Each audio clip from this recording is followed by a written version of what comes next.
Sometimes the best way to get a handle on where we are today is to look really, really closely at a single moment from the past. So today, we're going to crack open a time capsule of sorts, a window into a community's life, all through one single document from over 30 years ago. So here it is. This is Munnettram, which actually means progress in Tamil. Pretty fitting, as you'll see. It's a newsletter for the youth wing of the Tamil Representative Council in Singapore, and it's dated November 1986. Now, this is so much more than just an old piece of paper. It's a snapshot, right? A community caught in motion, absolutely buzzing with its hopes, its day-to-day activities, and its big dreams for the future.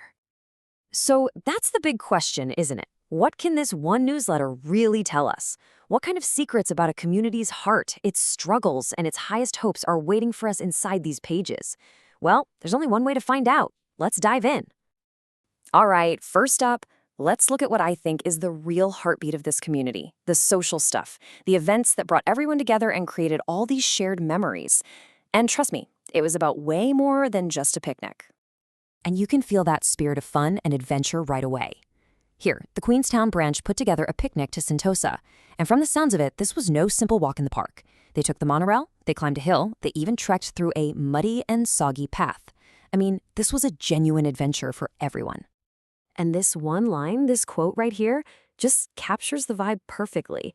The writer mentions that when they got to the beach, the aunties were being like school children themselves. It's such a simple, beautiful line, but it paints this incredible picture of a community where age just melts away and everyone is just family. But it wasn't all just casual fun. Not at all. The youth wing, or the YW as they called it, was also organizing these much bigger cultural events. So on the left, you've got a flyer for a youth festival that pulled in a crowd of 500 people, and on the right, you see details from a whole drama competition. It just goes to show the amazing range of what they were doing, everything from a muddy trek at a picnic to these large-scale cultural showcases. Okay, so the fun and the get-togethers were just one side of the coin. There was a much deeper mission that was really driving this group, a real tangible sense of purpose. Let's dig into that now. To get what was happening, you have to remember the context. Back in the 1980s Singapore, making sure that young people in the community had the right educational support was a huge deal. Groups like the TRC Youth Wing saw a very clear need, and they decided to step up and do something about it. And a huge part of this was something called the Educational Assistance Program, or EAP.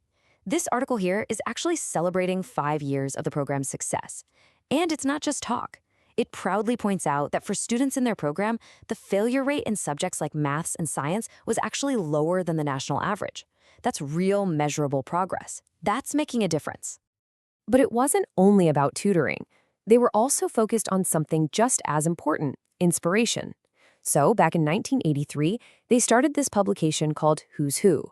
The goal was simple, but honestly pretty profound. Find and share the stories of successful young people so their achievements wouldn't be, and I'm quoting them here, totally forgotten. And that led to these amazing events like the Who's Who appreciation ceremony. You can just imagine what a proud moment this was for the kids and their families. One of the awardees even called it one of the most memorable days in my life. It just proves this wasn't about handing out plaques. It was about validating hard work in public and creating real-life role models for everybody else. Now, as you can probably guess, with all this success and all this activity came a totally new kind of challenge: rapid growth. I mean, the organization was expanding so fast, it basically had to evolve just to keep everything from falling apart. And when I say growth, I mean explosive growth.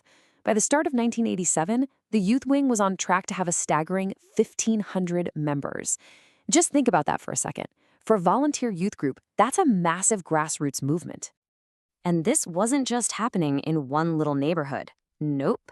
Those 1,500 members were spread out across 12 different branches all over Singapore. Their reach was becoming truly island-wide, and that, of course, brings its own headaches. So, how do you manage that kind of success?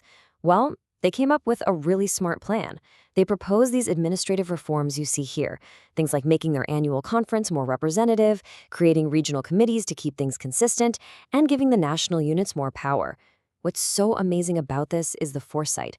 They weren't just sitting back and enjoying their success. They were actively building the structure to make it last. And all of this brings us to our final theme: which is really about how a community keeps itself going. It's this constant dance of celebrating the past while you're actively trying to build a future. And these two images side by side, wow, they capture that cycle perfectly. On the left, you've got the Who's Who ceremony, celebrating the achievers of today. And right next to it, on the right, a call for nominations for next year's leadership committee. That's the community in action, right there, celebrating its own, while at the exact same time looking for that next generation of leaders to step up and carry the torch forward. And the whole year was set to wrap up with this, the 5th Tamil Youth Seminar. It was held at the National University of Singapore, and it was specifically designed to get the youth ready for what the newsletter itself called the formidable challenges of the coming year. This was the ultimate look-ahead event. So, after flipping through this one single newsletter from 1986, what we see is a community that is just alive, it's organized, it's vibrant, and it's deeply, deeply invested in its own progress. And it kind of leaves us with this final thought, right? How do communities keep writing their own stories year after year? Well, maybe it's in the simple, steady acts of just showing up and coming together, whether it's for a picnic, for a study group, or for a big meeting, and always, always keeping one eye on the future.